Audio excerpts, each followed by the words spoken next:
नमस्कार, मैं हूं पीयूष और आप देख रहे हैं कहानी का। तारीख 30 जनवरी सन 1971।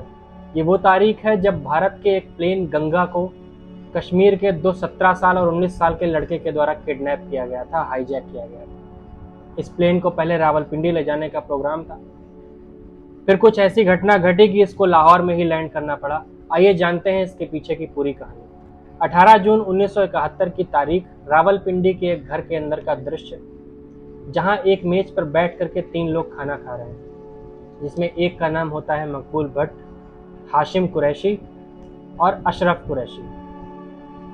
ये 3 लोग बैठे थे। पास में एक ट्रांजिस्टर था। ट्रांजिस्टर पे एक खबर प्रसारित हो रही थी, जिस खबर में बताया जा रहा था कि फिलिस्तीन लिबरेशन फ्रंट के कुछ आतंकवादियों ने एक प्लेन को हाईजैक कर लिया है, और हाईजैक करने का कारण ये है कि वो अपनी आज़ादी की मुहिम को विश्व पटल पर दिखाना चाहते हैं, स्थापित करना चाहते हैं। वो चाहते हैं कि दुनिया ये जाने कि फिलिस्तीन अपने देश को आज़ाद कराने की लड़ाई लड़ रहा है। मकबूल भट्ट के दिमाग में एक बिजली कौंती और जन्म लेती है खूंखार साजिश, जिसके तहत बाद में गंगा प्लेन को हाईजैक किया गया। शुरू में सबको यही लग रहा था कि प्लेन को किन्हीं युवकों के द्वारा हाईजैक किया गया है, पर जब जांच हुई पाकिस्तान की एजेंसियों के द्वारा, लगभग 1 साल जांच चलने के बाद ये पता लगा कि वो प्लेन खुद रॉ ने हाईजैक करवाया था।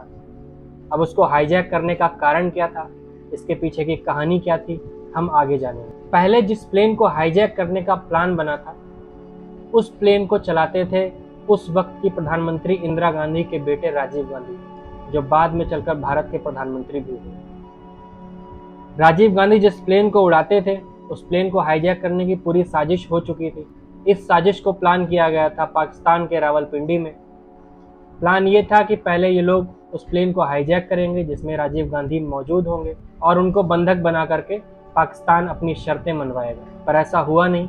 बीएसएफ के द्वारा हाशिम कुरैशी को गिरफ्तार कर लिया गया। जब उससे सख्ती से पूछताछ हुई तो उसने सारा चिट्ठा खोल कर रख दिया। उसके बाद भारत की एजेंसियों ने, रॉ ने और बीएसएफ ने उसे एक ऑफर दिया। उसे ये बोला गया कि तुम्हारी मौत की सज़ा बनती है, जो मैक्सिमम पेनाल्टी है तुम्हारी वो है मौत, फांसी की सज़ा। इसको माफ़ कर दिया जाएगा अगर तुम भारत की तरफ से जासूसी करने लगो। तो रॉ के मुताबिक प्लान ये था कि ये दोनों लड़के प्लेन को हाईजैक करेंगे और पाकिस्तान ले जाएंगे। पर वो प्लेन राजीव गांधी नहीं चला रहे होंगे, वो प्लेन सामान्य पायलट चला रहे होंगे, और उसकी जो सवारियां होंगी वो सिविलियंस नहीं होंगे, वो रॉ एजेंट होंगे। अब तारीख आती है 30 जनवरी सन 1971। इस दिन प्लेन को हाईजैक करने की साजिश थी। साजिश के तहत प्लेन 11:30 बजे जम्मू एयरपोर्ट से श्रीनगर के लिए टेक ऑफ करता है। अब प्लेन अपने गंतव्य पर पहुंचने वाला था। लगभग 10 मिनट के अंदर प्लेन लैंड होने वाला था। हाशिम कुरैशी और अशरफ कुरैशी अपनी सीट से उठते हैं। एक भागता है पायलट के केबिन की तरफ, दूसरा अपनी बैग से एक ग्रेनेड निकलता है और उस ग्रेनेड को दिखाते हुए पूरे प्लेन पर कब्जा कर लेता है। अच्छा, ये जो प्लान चल रहा था, हाशिम कुरैशी तो जानता था कि ये सब रॉ के एजेंट्स हैं, मैं इनके साथ शामिल हूँ, पर अशरफ कुरैशी को ये सब नहीं पता था। उसे ये लग रहा था कि हमने सच में एक प्लेन हाईजैक कर लिया। कि प्लान पहले से बना हुआ था।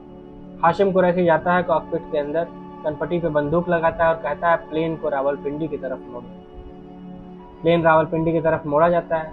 फिर प्लान में कुछ चेंजेस आते हैं और प्लेन को लाहौर एयरपोर्ट पे जबरदस्ती लैंड किया जाता है, जबकि पाकिस्तानी सरकार कहते हैं कि उस वक्त परमिशन नहीं दे रही थी लैंड करने की, पर इन्होंने लैंड किया। लगभग क्रैश होने की स्थिति में लैंड किया। अब प्लेन लैंड हो चुका था। हाशिम कुरैशी और अशरफ कुरैशी पाकिस्तान की आवाम और पाकिस्तान की आर्मी के लिए हीरो का काम कर रहे थे। कहते हैं कि उस वक्त के प्रधानमंत्री जुल्फिकार अली भुट्टो खुद एयरपोर्ट पर उनसे मिलने आए और उनके साथ तस्वीरें खिंचवाई, अपनी जनता का, अपने लोगों का अभिवादन भी स्वीकार किया।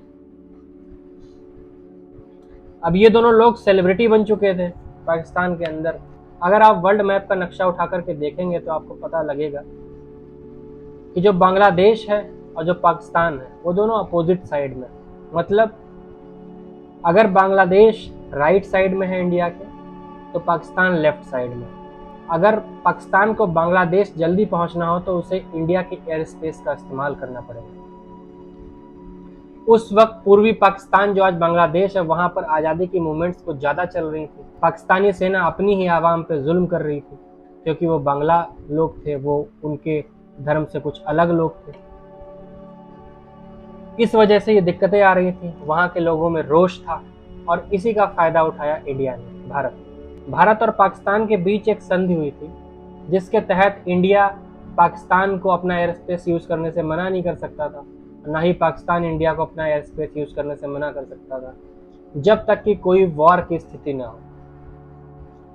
अब इंडिया बांग्लादेश को आज़ाद कराना चाहता था, इसके लिए उसे सबसे पहला काम ये करना था कि पाकिस्तान की सेना को कमज़ोर करना था। सेना को कमज़ोर करने के लिए इंडिया को अपना एयर स्पेस पाकिस्तान को यूज़ नहीं करने देना चाहिए।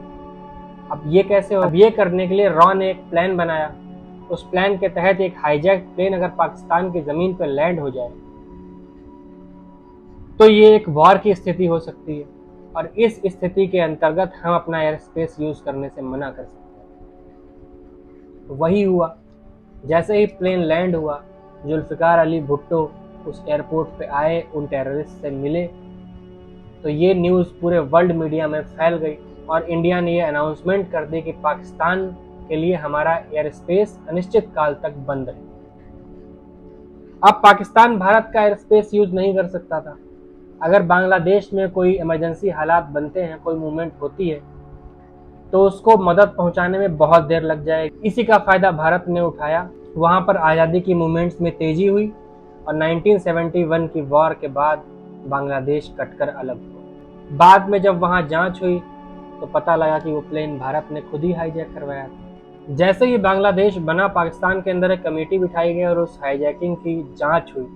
जांच में ये पता लग गया कि वो प्लेन भारत ने ही हाईजैक करवाया था। जो प्लेन इंडिया से लाहौर आया था वो प्लेन रिटायर्ड प्लेन था, जो कि इंडिया ने स्पेशल इसके लिए तैयार किया। तो रिपोर्ट आने के बाद मकबूल भट्ट को सज़ा हुई, बहुत दिन तक उसने सज़ा काटी। उसके बाद वो जेल से निकला और यूरोप चला गया। तो ये थी हमारी आज की कहानी। आपको कैसे लगी कमेंट में लिखकर बताएं। इसी तरह कहानीकार को प्यार और अपना सपोर्ट देते रहें। फिर मिलते हैं किसी नई कहानी में, किसी नए एपिसोड में, किसी नए किस्से के साथ। तब तक के लिए अलविदा, शुक्रिया, शब ब खैर।